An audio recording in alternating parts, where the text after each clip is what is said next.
Good afternoon and welcome. My name is Sister Kathy Knipper. I am a member of the leadership team. I welcome all of you here in the Clare Chapel, those joining on the in-house system, and all who are joining us via live stream. We offer our prayers and sympathy, especially for Sister Marian's family, her friends, and her classmates of 1953. Today, we are privileged to remember and celebrate the life of Sister Marian Klostermann. She is now experiencing her Holy Week, united with God and her loved ones in heaven. All of her life, Sister Marian embodied passion for justice, peace, truth, and right relationships.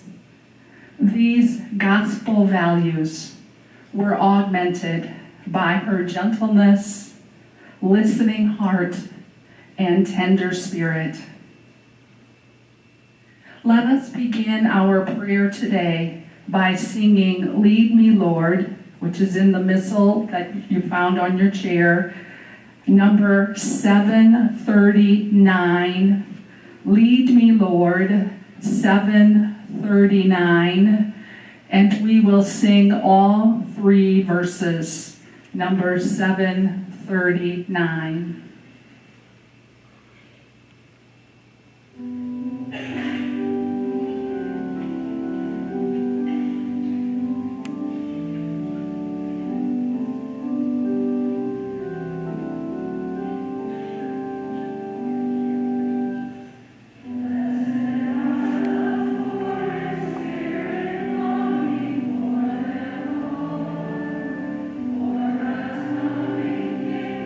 Shall be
in the waters of baptism, Sister Marian died with Christ and rose with Christ to new life.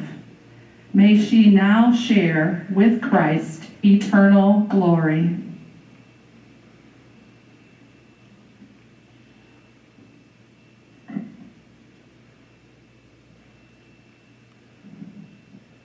God of mercy and love, as we relinquish our Sister Marian into your holy embrace, we praise you for the ways her giftedness touched hearts and minds.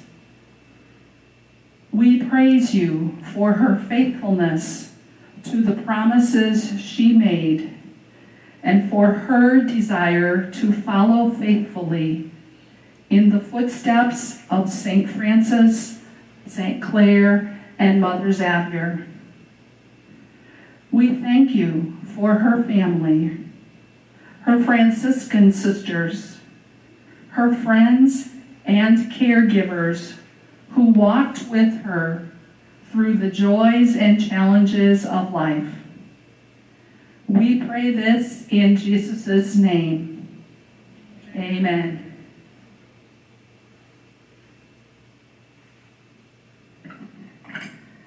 A reading from the Holy Gospel according to Luke. As they traveled, Jesus entered a village where a woman named Martha welcomed him to her home. She had a sister named Mary, who seated herself at Jesus' feet and listened to his words. Martha, who was busy with all the details of hospitality, came to Jesus and said, "Rabbi, don't you care that my sister has left me all alone to do the household tasks? Tell her to help me." Jesus replied, "Martha, Martha, you are anxious and upset about many things, but only a few things are necessary, really only one. Mary has chosen the better part, and she will not be deprived of it." The Gospel of the Lord.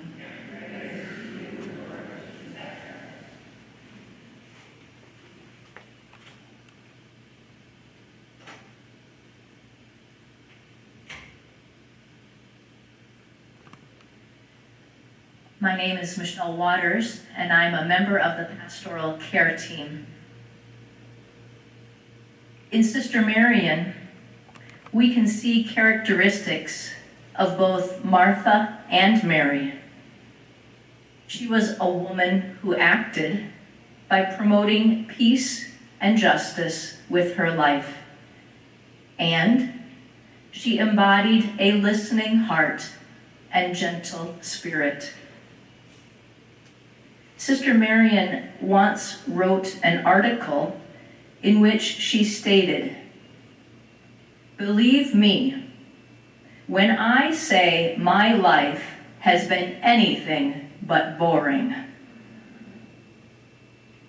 Marian's ministries were varied from grade school teacher to one who ministered to the poor, from nuclear war protester to prison minister, and nonviolent workshop facilitator.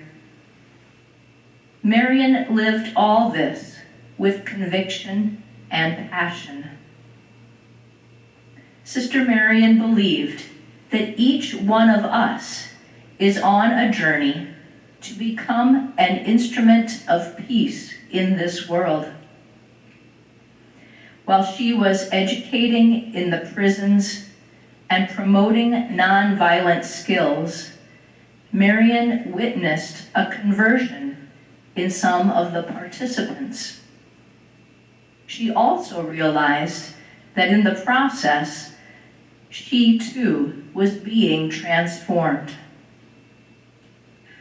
Marian may have described her transformation as moving from one who was protected to one who became open, from growing up Catholic to knowing and experiencing a universal God, from feelings of worry to finding peace in her heart.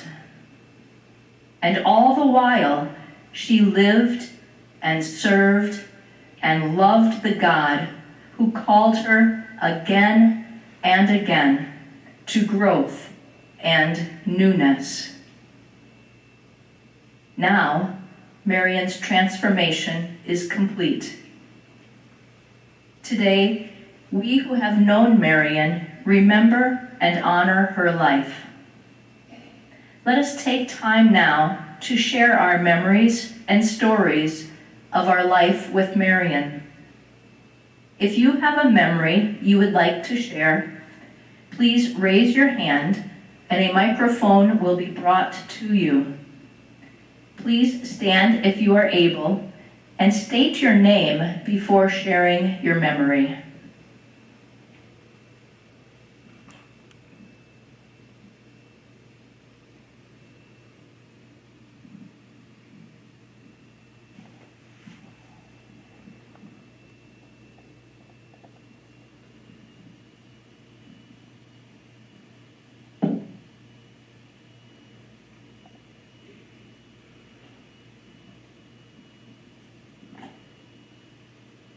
My name is Joyce Tenzik, and I'm a niece of Sister Marian. I wrote some notes, so I'll try to stay with them and make it brief.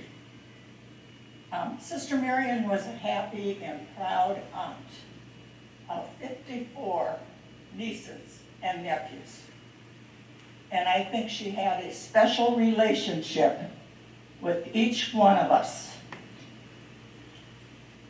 My relationship with Sister Marian, she was more than an aunt.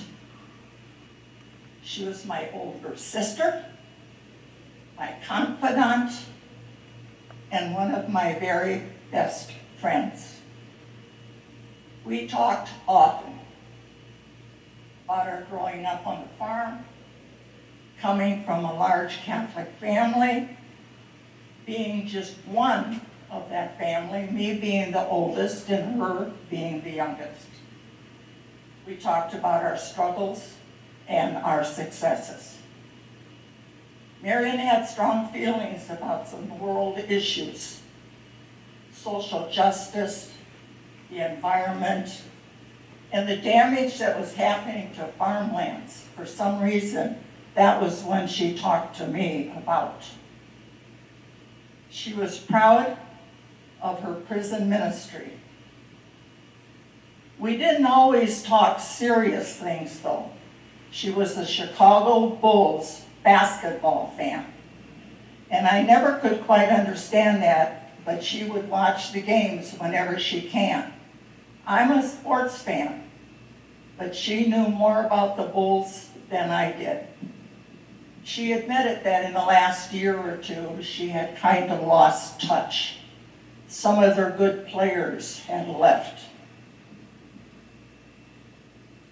Over the past few months from when she was ill this summer, our chats started to become more serious, and we talked a lot about Jesus. When I saw her on Saturday afternoon, I whispered in her ear and I said, "Say hi to Jesus for me." I hope she heard me. Marian admitted that sometimes she was not the easiest person to get along with. She was always impatient and in a hurry. One of the last things she said to me when she had to get in the wheelchair, she said, "I'm kind of crabby, aren't I?" She said, "I hope that the staff understands." So in the future, I won't be praying for Marian. I will be praying to her. I loved her very much, and I will miss her.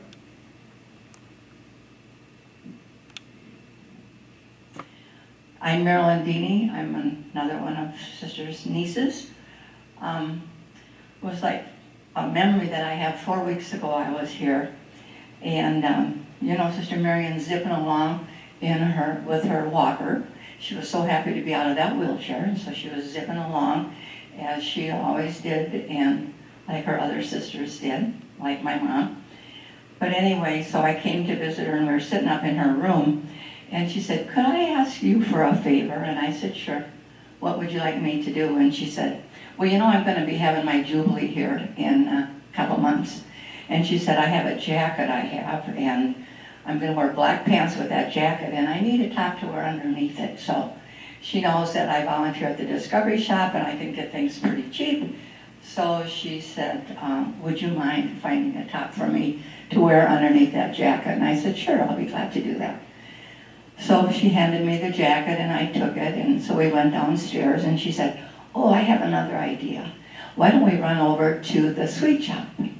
And she said, "You know, it's right through the hallway here," and she said, "The sisters are doing some baking, so let's get some sweets for you to take home to town." So I said, "Oh, okay." So we zipped along over there, and we got the sweets, and she was thrilled with the fact that I did that, and that I could exchange some greetings with some of the sisters that I knew over there. So then I left, and I took the jacket to the Discovery Shop, found a top for her to wear with it, and the next 2 days later I went up to see her, and unbeknownst to me that she had fallen. Now she was in a wheelchair and not very happy with that whole situation. And then as the days went by, she started, you know, her condition started deteriorating, and as my visits started to get a little shorter because she would be a little more sleepy. So one day I came in a couple weeks later, and she was in bed, and I was just kind of, her eyes were open, and then she'd shut them, and I was talking, and maybe I was talking too long, because finally she opened her eyes, and she looked at me, and she blew me a kiss, and she said, "Let's keep in touch." So I thought, oh, I think maybe I overstayed my welcome. So I left. And then my visits after that were a little bit shorter. And as her condition deteriorated, I came to visit her on Saturday morning, and I could tell that she was in the last stages of dying. And so I gave her a hug and said, "Give my mom a hug when you get to heaven, and let's keep in touch." And Sunday night or Sunday morning about 3 o'clock, I woke up and I thought, I wonder how Sister Marian's doing. And I asked God to special blessing to speed her along the way to heaven. And the next morning, I found out that she had died about 3 o'clock. So I think she went by and she kept in touch. So I love you, Marian. Just keep in touch.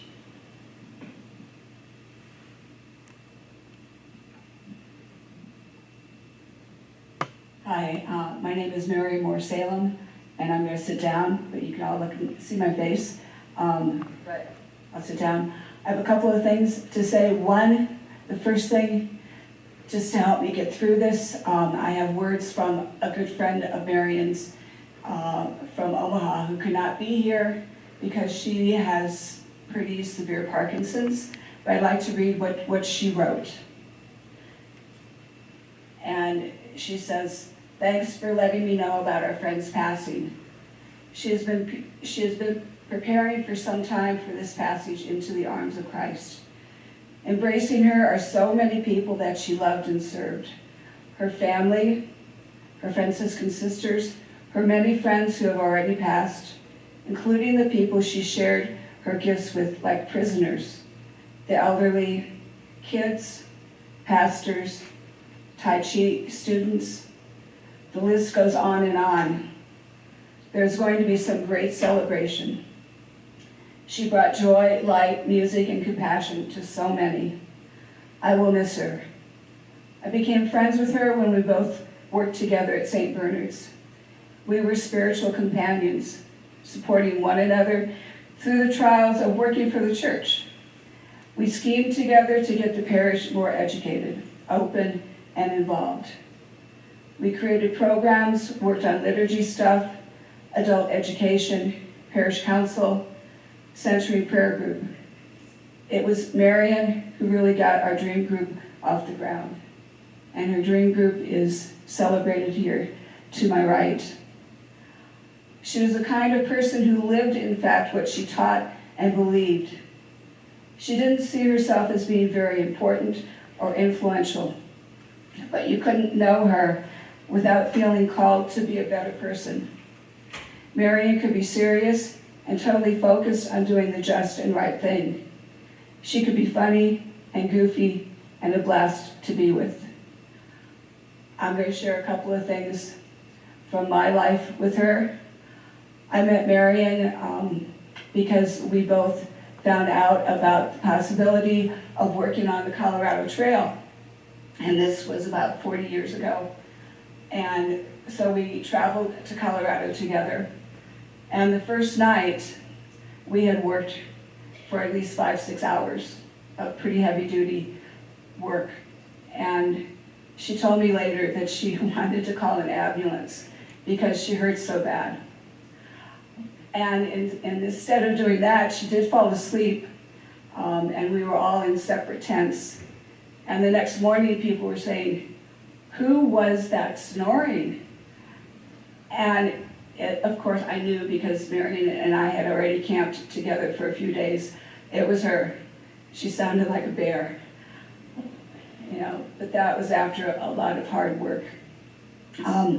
We traveled to Colorado many times. And I have to tell you this, and Marian, please do not roll over in that casket up there. But when we were on the top of Trail Ridge Road, Marian and I had discovered strawberry daiquiris. And so we had some at the very top of the mountain. And all of a sudden she was in the back seat and I could just see her sliding down. And I reminded her of that different times. And there were times when she came to the mount. For me, it was with a heavy heart that she left Omaha. And she kind of came here kicking and screaming.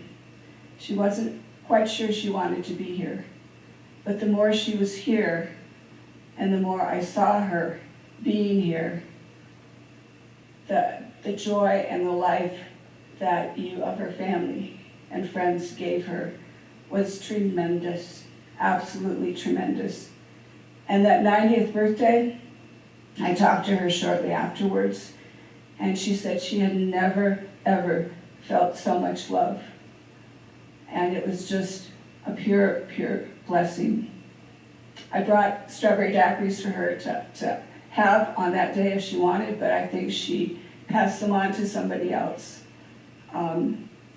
But she was one of my best friends. She was exactly 20 years and 6 months older than I was. Felt like she was my mother at times, my sister, my dear, dear, dear friend, and I will miss her. I do have a song, and I could have several songs, but if you've ever heard of Mercy Me,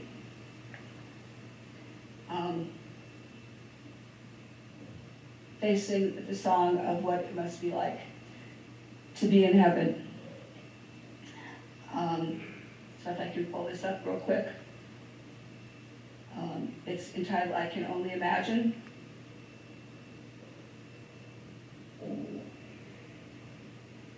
Okay, all right, never mind. If you want, I will play it for you later. But I can only imagine that I will be dancing, I will be doing all sorts of things. I can imagine Marian dancing in heaven with Jesus. And I told her too, on Sunday, to hug all of my animals we'll see. Thank you. I have two remembrances which I will read. The first one is from Sister Shirley Finneran. She says, "My fondest memories of Sister Marian are ones of demonstrating her commitment to social justice issues and actively listening to others involved in ministry of their choosing. May your homecoming be a celebration of your love for God and God's people." The second one is from Sister Joan Hudiker, who is a Servite sister from Omaha. She says, "Marian and I joined in many activities, from line dancing to justice events to retreat times together. She did not miss too much. She was such a faithful friend."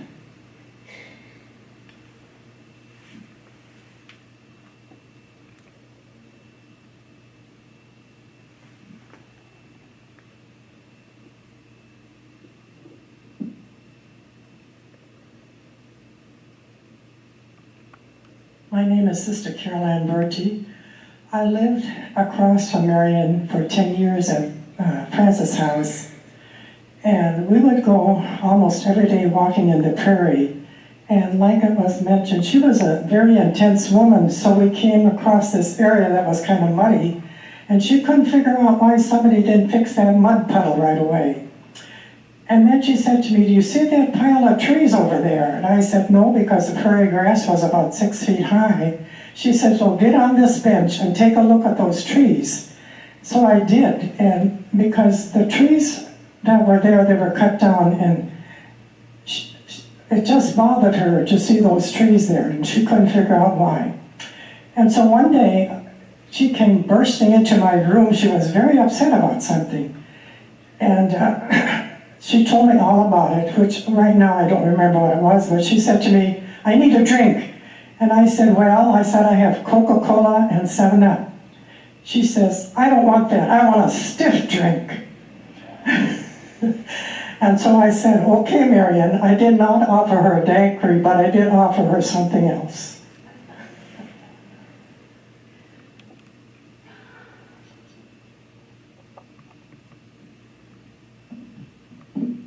I'm Jim Lansing, Sister Marian's. I was supplanted as being the oldest by Joyce, so I'll let her have that honor. Well, I got a few years on her too, so. Anyway, my memories of Sister Marian go back really just a short time ago to her 90th birthday get together. We were gathered and I got there a little bit late like I usually do. That's why I'm sitting here.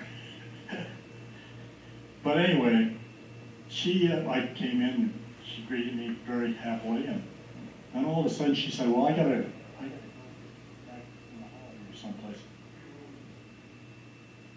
Main building over here."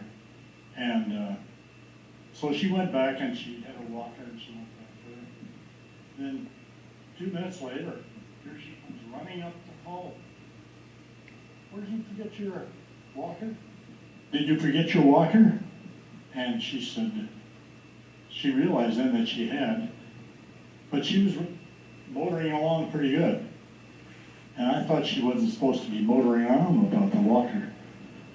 So anyway, we had a good time. That's one of the things I remember about the 90th birthday. She forgot how old she was. But anyway, we all forget that, I think, at times. And so anyway, another time I remember too was when Marian still lived out on a farm yet, before she went into Comet. And it was kind of a chilly day, or cold day, I guess, cold time of the year. We had snow going in their lane, and that lane was not fun to drive up when I think most of you other kids that are old enough remember that, right, Lois? Carol? So anyway, we got up to their house, and Marian just she was always full of life, and I think most of us realize that.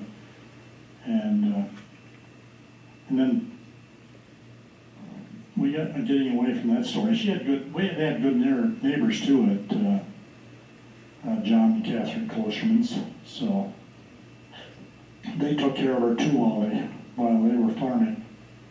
And I just to get to the main point here, I just got Joyce sent me a notice that sister was not doing well, so a couple, 3 weeks ago I came here, and it was a day after Joyce sent the notice, and it was on a Friday, and I got into her room, and she was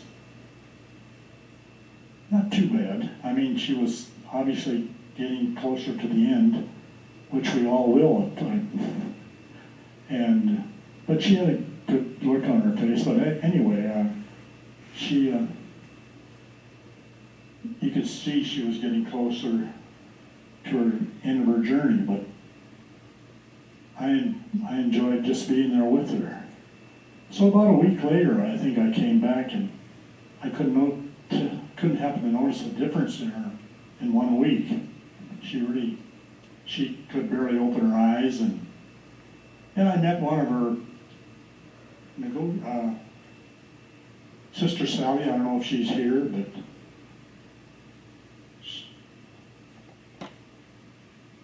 she over there?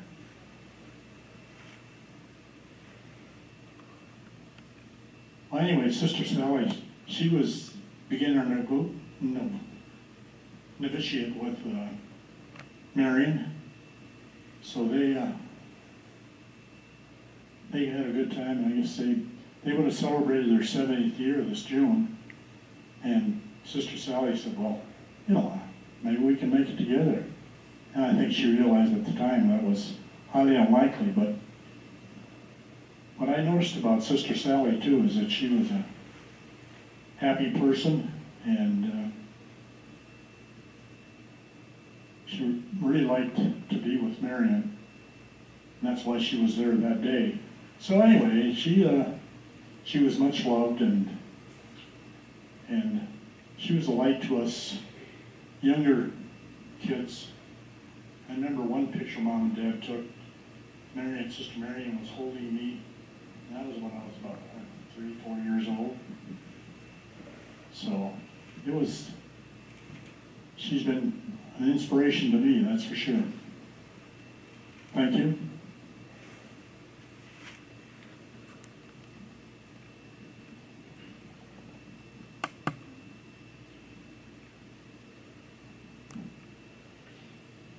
Marian came to me one day and she was so upset because we were eating too much beef. We had to do something about it. And I am positive she talked to every beef producer within 100 miles to find out if they were raising their beef according to organic methods and if they were feeding them with organic grain.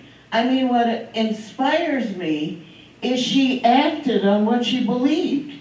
And she was not very patient. She could not understand why we were still eating beef. So I think we should all pray that we have a little bit of Marian's impatience.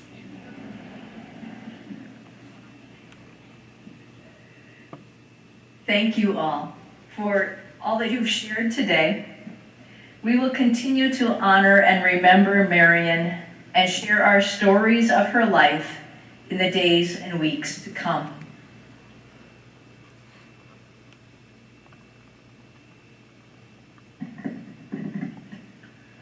Before we go our separate ways, let us take leave of our Sister Marian. May our farewell express our affection for her.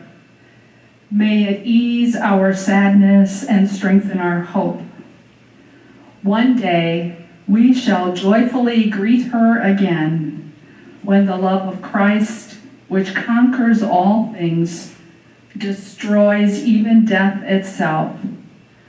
Let us now pray in silence for our Sister Marian.